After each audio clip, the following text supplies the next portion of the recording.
Jadi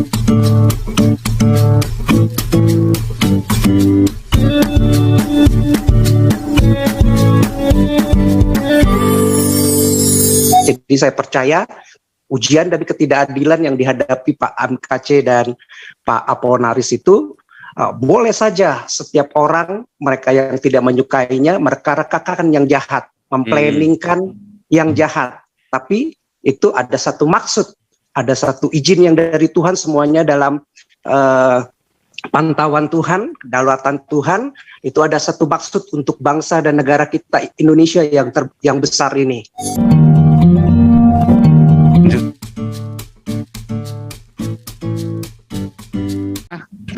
Ini ada suara kebenaran, luar biasa nih. Silakan Pak Suara. Ya Pak Paul, selamat malam, shalom. Luar biasa.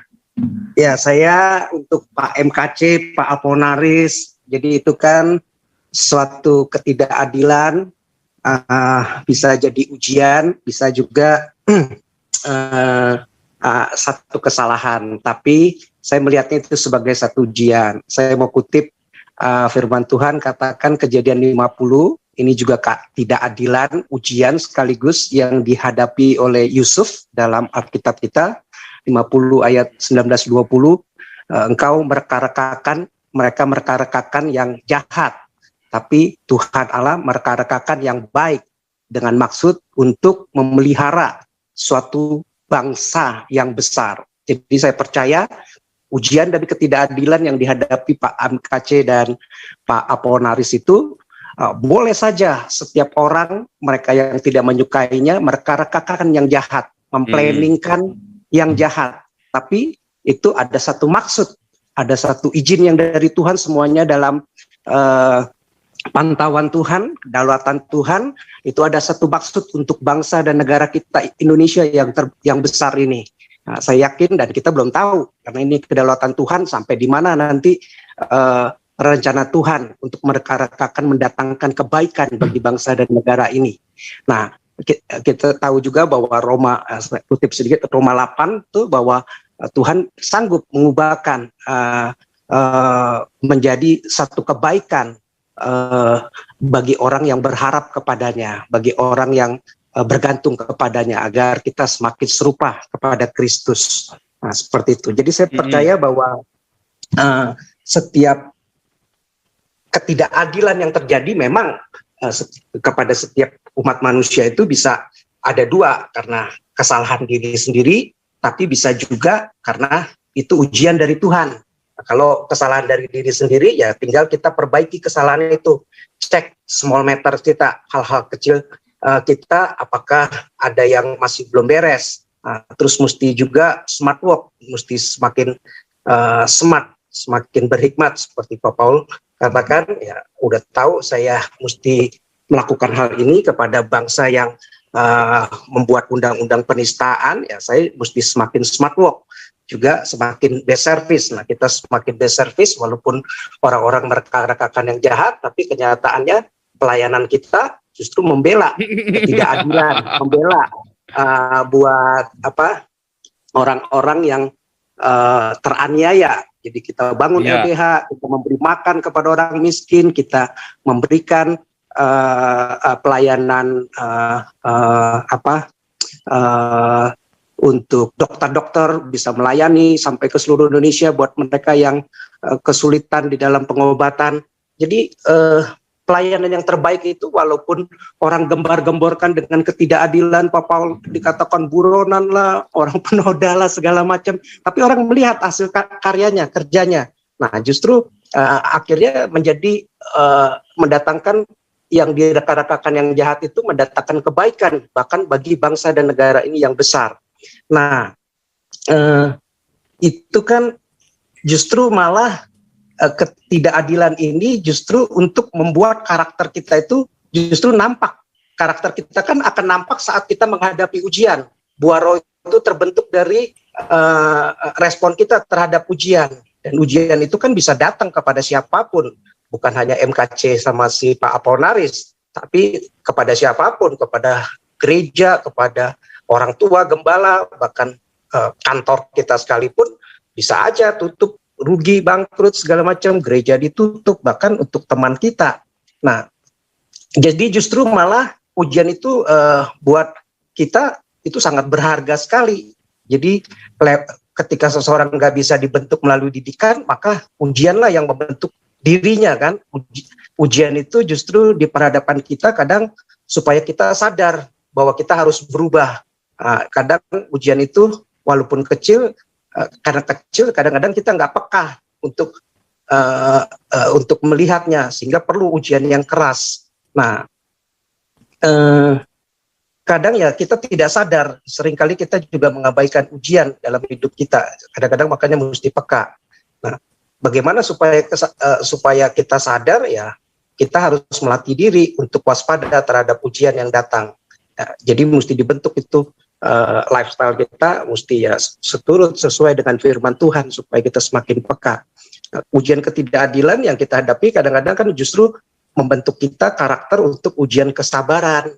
Saya yakin ujian yang dihadapi Pak MKC dan Pak Aponaris itu untuk ujian kesabaran, untuk ujian kesetiaan, untuk ujian kemurahan, bisa mengampuni, ujian kasih, bisa mengampuni orang yang melumuri tai, yang melaporkan mereka, yang menjahati mereka, walaupun mereka sebenarnya mau memberikan yang terbaik buat bangsa dan negara ini, agar banyak warga Indonesia ini yang sesat bisa berbalik dari jalannya yang jahat, supaya mereka bisa melihat kebenaran itu. Nah, tapi kan mereka mereka-rekakan yang jahat. Cara kita menghadapinya justru Pak MKC ini mesti ya seperti orang Kristen juga yang Tuhan Yesus ajarkan, harus bersyukur selalu, menerima menghadapi ujian dengan sukacita, dan percaya dengan iman pasti kita menang menghadapi ujian tersebut. Nah, justru dengan seperti itu malah kita jadi kapasitas kita, kesabaran kita, karakter kita jadi maksimal.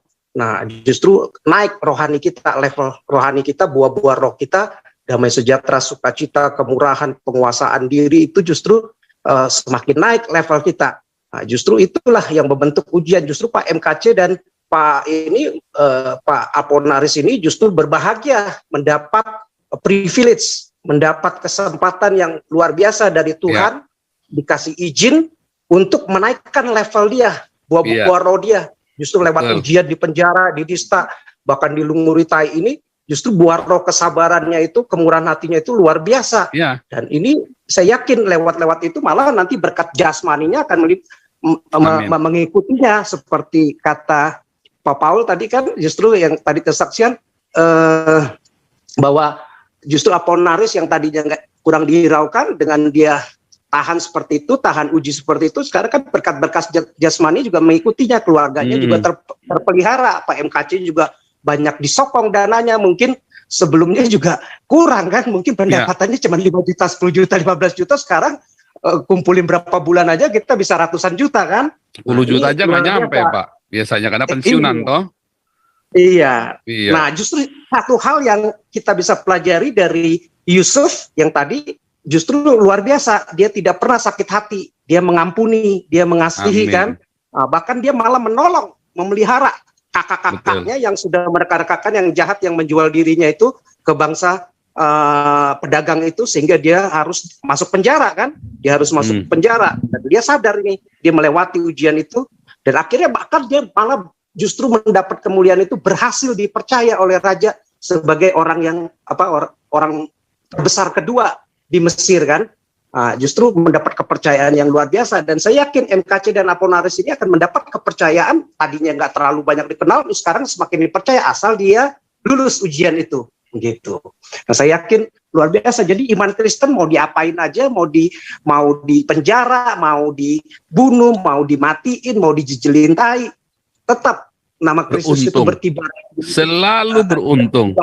Ya, selalu beruntung, selalu banyak jiwa-jiwa akan melihat ini ajaran yang luar biasa, ajaran dari surga. Nggak mungkin ajaran dari surga itu mengajarkan untuk menyiksa orang, melumuri tai. Wah, justru luar biasa. Ajaran Tuhan itu mengajarkan kebaikan, mengajarkan mengampuni, mengasihi, sabar. Nah, itu justru ajaran-ajaran surga, karakter-karakter dari surga, karakter Kristus, bukan karakter iblis. Kalau karakter iblis maunya membunuh, membinasakan, menipu, menjahati orang, menjolimi orang. melakukan ketidakadilan, itu kan karakter-karakter iblis. Nah, seperti itu, Pak Paul. Komentar Tambahan nih bagus tadi ya. Juga Paulus, lihat luar biasa. Saya tambahkan sedikit, Paulus di penjara. Jadi orang-orang Kristen itu di dalam imannya justru hal-hal yang luar biasa saat naik level ujian itu Paulus harus lewat penjara juga. Petrus harus para pengikut Kristus harus dirajam justru untuk menunjukkan imannya. Ini ujian yang luar biasa. Nah, setiap masalah yang kita hadapi dalam kehidupan sehari-hari, yaitu umat Kristen juga dihadapkan sekarang untuk lulus ujian itu. Karena untuk ikut Yesus kan Tuhan Yesus sudah katakan harus pikul salib, sangkal diri setiap hari, bukan hanya sekali-sekali. Itu kan luar biasa, dahsyat. Itu Pak Paul mungkin komentar saya. Pastor. Ya, silakan Owen. Ya, sudah saya transfer barusan, sudah saya kirim itunya di WhatsApp-nya Pak Pastor. WhatsApp, ya, tinggal dimungkin ya. Wih, bisa ternyata juga. 30 juta langsung. Bisa ya? Udah bisa ternyata. Sebentar, belum masuk di saya nih. Caranya gimana nih? Di WhatsApp. WhatsApp ya. Bentar.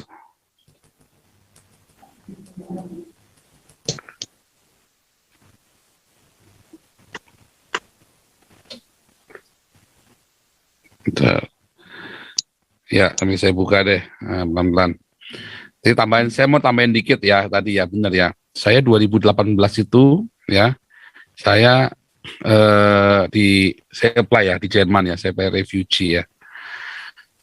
Terus sebelumnya saya sudah dikasih rumah, karena kan saya masuk Jerman, saya kan pernah cerita saya dikasih rumah 4 kamar sama seorang ateis yang saya doakan, dia sembuh ya. Tapi karena saya kasih rumah situ, karena saya apply, sebenarnya namanya bukan apply refugee, tetapi dia namanya sebentar ya. Jadi semua orang ya yang tidak melakukan jalur normal, dia harus apply di situ. Saya apply lewat lawyer ini.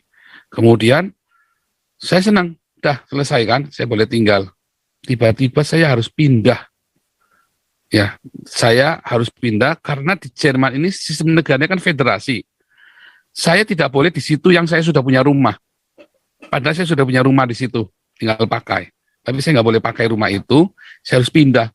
Wah, saya down sekali. Takut saya. Bayangin coba. Bisa jadi gembel ini dalam hati saya kan. Wah, saya nggak ngerti dulu sistem Eropa seperti apa. Tapi saya harus meninggalkan rumah yang bagus, udah rumah 4 kamar, dalam arti ini keluarga saya datang sudah siap rumahnya.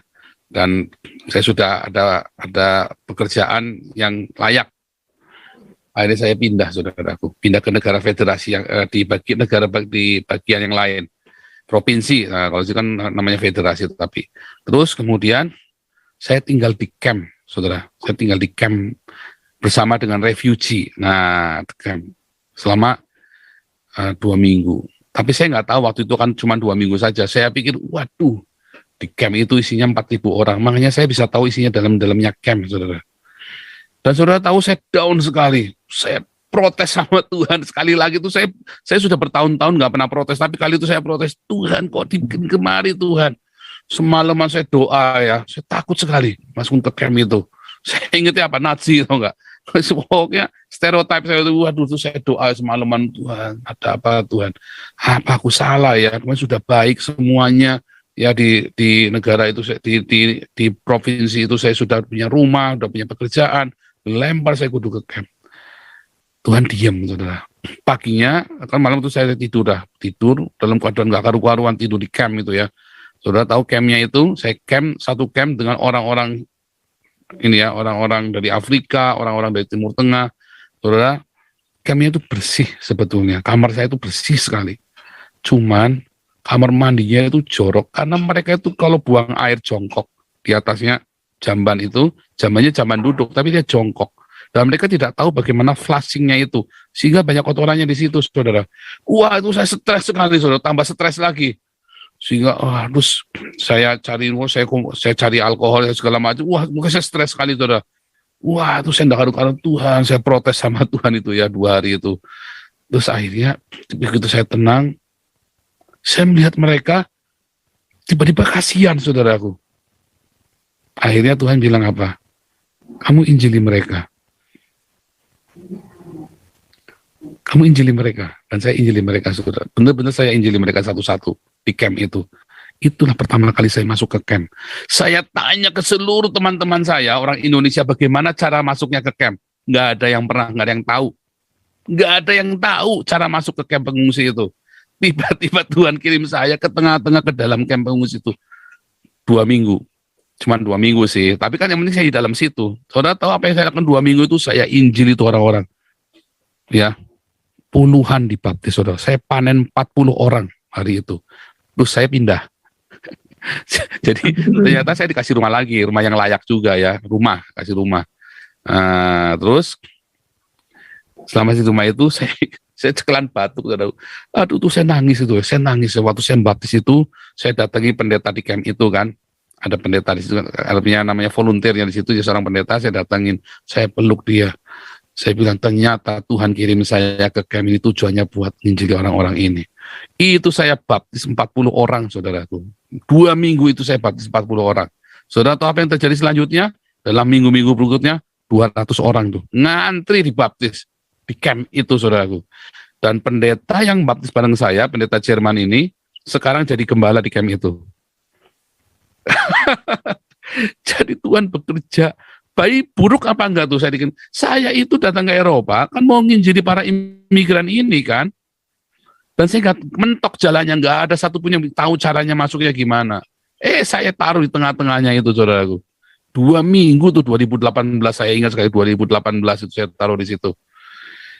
Waduh, itu saya bilang, Tuhan Yesus, terima kasih Tuhan, saya bisa nginjili mereka, saya bisa menenangkan mereka, saya bisa baptis mereka. Ratusan. Saudaraku, kita selama setahun itu kita ratusan kita muridkan. Anda yang dari Indonesia, Anda dari mana mau menginjili ke Eropa, masuk ke camp, wah, mesti tanya saya caranya. Kalau nggak bisa, bahkan saat pendeta Eropa pun belum tentu bisa masuk. Tapi karena saya tahu kondisi di dalam, saya tahu caranya, kontaknya ke siapa, kemudian sama siapa, kita bisa masuk ke dalam, kita nginjili orang di dalam camp. Kita bawa keluar, kita baptis itu di danau. Ya. Artinya apa? Tuhan turut bekerja dalam segala. Kalau enggak, saya bingung sampai hari ini bagaimana caranya. Akhirnya saya mulai penginjilan di jalan, segala macam kerjaan. Akhirnya tercapailah apa yang Tuhan mau dalam hidup saya. Pergi kepada bangsa-bangsa. Ya. Tapi hari ini bangsa-bangsa yang datang pada saya, karena kita ada di camp itu dan ada di jalan-jalan. Tetapi Tuhan suruh kita ke Mongol. Nanti kita akan pergi ke Mongolia. Ya, ini Pak Suara Kebenaran, kalau mau ikut boleh. Kita nanti kopdarnya di Mongolia. Bulan Juli kira-kira. Kira-kira bulan Juli. Jadi saudara jangan libur. Iya, jadi saudara jangan kecil hati. Kalau saudara dipindah dengan kondisi nggak baik, saudara tanya Tuhan apa maumu? Saya nangis ya. Habis 2 minggu itu saya tiba-tiba saya dipindah, saya kaget, saya protes, kok dipindah Tuhan, saya lagi panen. Saya marah lagi, protes lagi, kok dipindah Tuhan, saya lagi panen 40, saya mau semua dimenangkan di camp ini Tuhan. Ada 3.000, ada 3.000 orang, saya baru 40 yang saya baptis. Tapi tiba-tiba Tuhan ingatkan saya, cukup. Saya terus ketemu pendetanya di camp itu, kita lagi ngobrol-ngobrol, saya menangis, saya bilang, Tuhan, saya bilang ya, saya ngaku dosa, saya tuh kemarin protes sama Tuhan. Dia bilang, si pendeta ini, kami itu nggak bisa. Ternyata si pendeta ini masuk ke camp, dia pengen nginjili, tapi nggak boleh. Kalau dia jadi gembala di camp, dia tidak boleh membawa agama ke dalam camp itu. Jadi saya boleh. Orang ini nggak boleh, saudara, karena dia adalah freiwilliger, freiwilliger workernya, nggak boleh. Saya boleh. Jadi dia ngeliat saya, dia senang, support sama dia, dikenal-kenalin sama teman-temannya dia kan, yang waduh saudara, itulah Tuhan turut bekerja. Ya, itulah rahasia saya bisa menginjili banyak orang di camp. Sampai hari ini saya bisa masuk bolak-balik ke camp mana saja, saya bisa masuk. Saya sudah tahu jalurnya, tahu caranya dikenal-kenalin. Luar biasa ya. Yesus baik kan? Tapi ini Owen sudah kasih ini ya. Sebentar, saya share screen juga nih. Pak Paul, sambil nunggu saya bagiin sedikit ya Pak Paul. Silakan. Ya, ini saya baca juga nih 1 Korintus 1 ayat 18. Sebab pemberitaan tentang salib memang adalah kebodohan bagi mereka yang akan binasa. Tetapi bagi kita yang diselamatkan, pemberitaan itu adalah kekuatan Allah. 1 Korintus 2 ayat 14, tetapi manusia duniawi tidak menerima apa yang berasal dari Roh Allah, karena hal itu baginya adalah suatu kebodohan, dan ia tidak dapat memahaminya, sebab hal itu hanya dapat dinilai secara rohani. Mazmur 139 ayat 6, terlalu ajaib bagiku pengetahuan itu, terlalu tinggi, tidak sanggup aku mencapainya. Mazmur 139 ayat 17, dan bagiku betapa sulitnya pikiranmu ya Allah, betapa besar jumlahnya. Jadi begitu luar biasa ini tentang salib. Mana ada pengajaran di dunia ini yang mengajarkan seperti penderitaan adalah kebahagiaan ya. Iya, Matius 5 ayat 44. Tetapi aku berkata kepadamu, kasihilah musuhmu dan berdoalah bagi mereka yang menganiaya kamu. Janganlah membalas kejahatan dengan kejahatan. Lakukanlah apa yang baik bagi semua orang. Mana ada, luar biasa pengajaran surga. Nggak ada kita diajarin untuk balas dendam, lumuri tai. Nggak ada. Ini baru pengajaran dari surga. Ini mengajarkan karakter yang baik, sehingga orang-orang yang baik, karakter-karakter yang baiklah yang berhak untuk masuk ke dalam kerajaan surga, seperti karakter Kristus. Itu aja Pak Paul. Luar biasa, betul ya. Mana ada pengajaran begitu? Hanya di dalam kekristenan lah penderitaan adalah sebuah keberuntungan. Lihat ini ya, iya kan? Kita mau kasih judul apa coba ini? Ini adalah mujizat. Harusnya pesanannya adalah mujizat.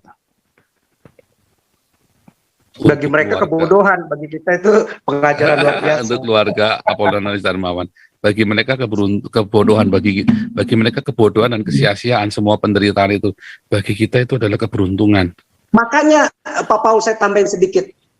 Kenapa orang itu harus menerima Tuhan Yesus sebagai Tuhan dan Juru Selamat pribadi? Karena dengan menerima Tuhan Yesus sebagai Tuhan dan Juru Selamat pribadi, baru bisa Roh Allah itu tinggal dalam hidupnya, sehingga punya karakter ini, bisa mengampuni, Amin. bisa memaafkan, bisa mendoakan, nggak melumuri dengan tai. Kalau orang yang nggak ada Roh Allah, sulit dia untuk melakukan itu. Jadi perlu untuk terima Tuhan Yesus, ya itulah iman Kristen yang sesungguhnya, itu rahasianya. Rahasia salib. Luar biasa. Nah, terakhirnya Bram Napit, nah, silakan. Shalom Pak Paul. Wih, shalom Bram Napit. Iya, salam saudara-saudariku. Kapan jalan lagi kalian ini? Diakonia. Waduh, sebetulnya saya udah mengajukan Pak Paul. Lapor ke Pak Pendeta Jimisun, langsung ditelepon dong. Sudah. Di telepon ngomong-ngomong kan itu kan kemarin kan karena kesalahpahaman saja, nggak ada masalah. Kan SOP kan kalian juga udah patuhi semua, sama Pak Laptop kan udah tim yang bagus. Mobil sudah ada, ya kan? Betul. Uang masak sudah ada, tinggal jalan. Yang penting SOP kan tetap konsisten. Yang penting konsisten aja. Kalau kemarin kan hanya kesalahpahaman aja, saya ngerti kok. Cuman memang kalau di grup WhatsApp jangan sebar-sebar yang lain. Saya tahu maksudnya Pak Bram Napit. Saya ketawa kan, cuman maksudnya lo kok sampai begitu, jangan. Oke, lanjut. Nah, silakan Bram Napit. Aku bikin kesaksian di sini Pak Paul. Dari hasil diakonia yang selama ini hobi saya keliling-keliling. Ternyata sekarang ini dari umat lain, terutama waktu kemarin tuh hari Jumat mulai membagi-bagikan, sama seperti kita. Oh puji Tuhan, ternyata mereka pun istilahnya memberi makan rakyat miskin, rakyatnya sendiri. Terima kasih Tuhan. Akan tetapi saya melihat di ini daerah Bogor, Depok, Tangerang sungguh memprihatinkan. Tapi bagi saya, wow, ini adalah peluang besar. Kenapa begitu? Itu dari jam 8 malam, teriak-teriak itu di masjid. Itu sampai pagi, sampai subuh. Wah, khotbah segala macam. aku cuma tersenyum Pak Paul. Tetapi saya setiap makan, saya perdengarkan suara Pak Paul di Zoom ini. Nah, mereka mulai bertanya-tanya Pak Paul. Wih, bener juga tuh Pak Jenderal ngomongnya, katanya gitu. Wah, bener juga nih ini nih. Wah, seru nih. Terkadang saya akan nuru juga seperti Sopiatul dan seterusnya. Mereka goncang imannya Pak Paul. Bahkan iseng-iseng saya tanya, wah ini agama Islam kok begini ya, teriak-teriak. Iya, gini, wah dan sebagainya. Itulah peluang untuk kita. Mulailah berkarya untuk bermarturia. Itu pesan saya untuk rekan-rekan. Simpel ya, caranya sederhana banget ya. Iya Pak. Caranya Jadi, sederhana banget. Jalan juga bawa orang, kita bisa ngobrol. Misalkan dia dari Gramedia, wah ibu kayaknya orangnya ini datang ke Gramedia hobi baca nih. Apa yang ibu baca? Nah dari sana itu bisa kita bermarturia. Ataupun mau lagi pada saat menyapu, ataupun lagi kita melihat-lihat ada tenisi lagi apa, kita bisa bermarturia. Demikian, ini peluang besar sebetulnya untuk pertobatan kita Indonesia ini. Ya, teman-teman, ayo mulai bermarturia. Gunakan apa yang Anda bisa Anda pikirkan. Ya, apa yang sederhana. Dan mulai dari sederhana tadi ya. Makanya, mulai ya. Teman-teman bisa independen berdiakonia. Yang saya lakukan adalah satu contoh. Yang kita lakukan di Damar itu adalah contoh. Nah, kalau Anda punya kelebihan, Anda bisa diakoni sendiri, tapi kalau Anda misalnya, aduh saya nggak ada waktu nih, ya Anda bisa kirim uangnya ke Damaris, ya kan? Nanti biar dikelola oleh pengurus di sana, ya setiap hari Selasa atau Rabu kita kasih laporannya. Kalau yang Pak Apollinaris setiap hari Minggu, ya kita kasih laporan keuangannya. Tapi kalau nggak ada pergerakan ya nggak saya kasih, ya biasanya pokoknya setiap hari Minggu, jadinya supaya jangan tumpuk-tumpuk, ya kan? Nah gitu ya, itu benar tadi. Jadi selain diakonia, Anda juga harus bermarturia. Banyak sekali cara untuk bermarturia. Ya, nanti kapan-kapan kita khusus cerita ya, bersaksi. Nanti kapan-kapan deh. Wah ini saya ini banyak janji, tapi belum satu-satu ya, karena banyak ya tema itu. Makanya ikut kelas evangelis aja deh. Ya, bulan Desember kita buka lagi hari Selasa. Ya, hari Selasa jam 6. Kelas evangelis buka baru. Ya, kalau yang mau ikut boleh daftar cepetan, buruan, karena maksimum kelas 30 sampai 35 lebat itu kita nggak kasih lagi ya, hanya ikutan buruan ke kelas evangelis. Oke lanjut, Lukuliu. Wah laki Lukuliu mana nih Lukuliu? Shalom. Shalom. Jadi intinya tadi itu yang tak pikirkan itu gini ya Pak Paul. Jadi sial atau enggaknya itu kan juga tergantung bagaimana respon hati kita juga menyingkapi itu. Terus kadang kalau Tuhan izinkan itu terjadi, kita introspeksi dulu, ya apakah kita punya kesalahan atau sesuatu yang mungkin membuat perkenanan hati Tuhan itu hilang untuk berkat pada kita. Mungkin ya sementara diambil, dijewer dulu lah gitu loh. Nanti kalau memang kita sudah ngerti, Tuhan pasti kasih yang terbaik. Ya, saya dijewer sama Tuhan. Bukan artinya dijewer sama Tuhan, bukan Tuhannya kejam, enggak. Tapi saya sendiri, mengingatkan saya sendiri, tapi saya meresponi, udah saya ngalah.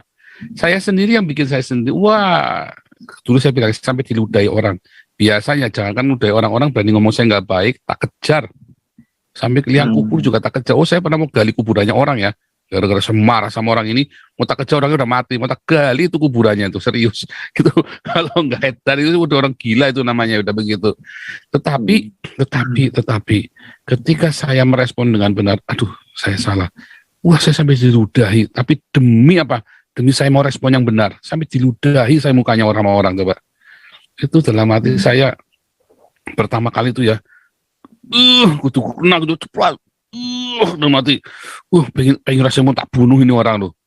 Tetapi saya harus lulus. Saya harus lulus. Saya tahan. Terus jangan besoknya kemudian orang mulai apa segala macam, mulai menghina, mulai apa, saya diam, mencaci maki. Iya Pak, saya salah. Iya Pak, saya minta maaf. Maafkan saya, maafkan keluarga saya. Bahkan ada satu keluarga saya datangi, saya nangis, minta ampun. Ya, karena suaminya meninggal gara-gara saya. Ya, saya nangis, saya minta ampun. Karena suami meninggal gara-gara saya. Ini sahabat saya baik banget. Ya, saya nangis, saya datangi mamahnya, saya datangi istrinya, saya minta ampun. Dan Tuhan kasih pemulihan yang luar biasa. Tuhan kasih pemulihan yang luar biasa buat saya. Respon itu penting buat Anda. Dia akan rubah semua yang kelihatannya sial. Wah, setahun itu, saudara. Saya cepat cuma setahun. Banyak orang sampai bertahun-tahun. Saya cukup setahun saja. Ya. Kenapa responnya itu loh? Cepat. Wah, waktu itu ya hati ini memberontak, saudara.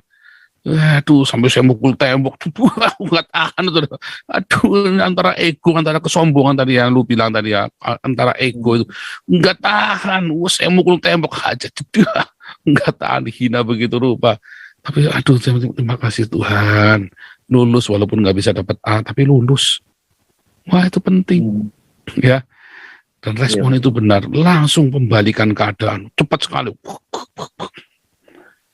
Pembalikan keadaan di hari sialnya. Sehingga saya nggak pernah ada yang namanya tahun sial, itu nggak ada lagi. Kamu tahun sial, hari sial, nggak ada buat saya. Semua baik. Bahkan saya hari ini mati pun baik. Iya kan? Karena anak saya langsung dapat asuransi. Ya kan? Bahkan saya mati pun baik. Kan tujuannya kita kan buat anak juga toh. Mati pun kita jalani. Oh, saya lagi kerja itu mati pun tak jabanin, saudara. Apa kerja itu, wah, mati pun tak jabanin. Pernah todong-todongan pistol. Tetapi semua baik. Kalau dulu saya mati kan tidak baik. Anak saya aib, ya kan? Penjahat. Tapi kalau sekarang saya mati kan anak saya kan semua dimuliakan. Dapat duit lagi. Saya masuk surga pula. Sialnya di mana coba? Nggak ada. Nggak ada sialnya sama sekali. Kemarin pemain saksofon kita kemarin, aduh saya nggak mau mati dulu. Oh, nanti Pak Steve matinya sama saya nanti di Irak. Jadi martir. Wah, nggak mau. Daripada pasti matinya nanti pelan-pelan dipotong kukunya dulu, dipotong kukunya dulu, jempolnya dulu, dipotong nanti kakinya, tungkainya, dipotong betisnya, nanti besok kencingnya harus pakai selang. Wah, mati pelan-pelan, wah, mendingan mati sama saya nanti pasti di Irak mati, mati, masuk desak, lagi sehat mati. Enak kan gitu kan, mati kan nggak bikin susah orang, nggak bikin susah sendiri. Saya berdoa sama Tuhan supaya saya matinya mudah ya, jangan dipersulit begitu matinya sampai dipotong satu-satu, stok dulu, gagap dulu. Wah, Tuhan. Ya, supaya Tuhan baik ya, syukur-syukur ya saya melihat Yesus datang. Gitu loh, Gulio, luar biasa nih. Ini terakhir ya, Semiko Tambunan nih, karena kita harus di sana kurang 5 menit lagi ya. Saya nggak ingat kita sudah bedanya 6 jam sekarang. Silakan Pak Semiko Tambunan. Saya cuma ini Pak Paul, dengar tadi Desember mau daftar evangelis, saya mau daftar nanti Pak Paul. Oh iya, boleh. Ya. Bulan Desember ya, langsung email ke hagios.eu@gmail.com. Saya kasih emailnya ya, sebentar. Saya harus kasih emailnya dulu. Sebentar. Ini betul semua ya. Saya kasih di layar ya, hagios.eu@gmail.com. Gmail. Nah, saya kasih di layar. Ya, itu ya, hagios.eu@gmail.com. Untuk pendaftaran kelas evangelis bulan Desember ya. Bulan Desember. Biayanya Rp500.000. Selasa jam 6 waktu Jakarta. Oke, luar biasa. Kita akan tutup. Di chat ya, chatroom ya? Ya, ini bukan di chatroom tapi di YouTube. Oh, YouTube. Ya. Buka di Zoom ini. Oh, enggak, di layar YouTube saya kasih supaya teman-teman bisa lihat untuk pendaftaran hagios.eu@gmail.com. Ya. Oke, luar biasa buat teman-teman. Jadi demikianlah ya, sial di dalam Alkitab. Apa maksudnya sial dan beruntung? Ya. Sudah saya kasih panjang lebar, ayatnya sudah saya kasih, Anda tinggal cari sendiri semuanya apa yang Tuhan berikan. Melalui hidup saya sharekan tanpa tedeng aling-aling. Saya buka semuanya. Maaf Pak Paul, saya potong. Bulan Desember berapa lama itu? Itu 4 bulan, seminggu sekali selama 4 bulan. Tapi Desember kan kepotong 2 minggu, jadi nanti selesainya bukan bulan Maret tapi bulan April. Karena Baik. Desember kan kepotong 2 minggu liburan Natal. Ya. Gitu ya. Jadi kita ikut Pasal liburan yang semua 6, ya. karena anak-anak saya biasanya juga libur dan saya harus off juga. Kecuali doa fajar sama hari Minggu kita tetap jalan. Kalau Ya. doa malam kan doa fajar ya kan. Nah, sama Ya. kalau hari Minggu koinonia kita tetap jalan selama 2 minggu off. Syukur-syukur nanti kita bisa 24 Desembernya saya berdoa bisa ke Dortmund atau ke Den Haag ya untuk Natalan di sana. Haleluya. Kemarin saya nggak jadi ke Den Haag karena saya pindahan rumah ya, belum selesai. Saya pikir seminggu selesai, barang cuma dikit, nggak taunya unpacking yang lama. Oke, berhubung di sana sudah jam 11:30 malam, ini ada Ibu Pendeta Novita Poli, ini sekretaris, ya ini sekretaris di di LSM kita. Silakan Ibu Novita Poli untuk menutupnya di dalam doa.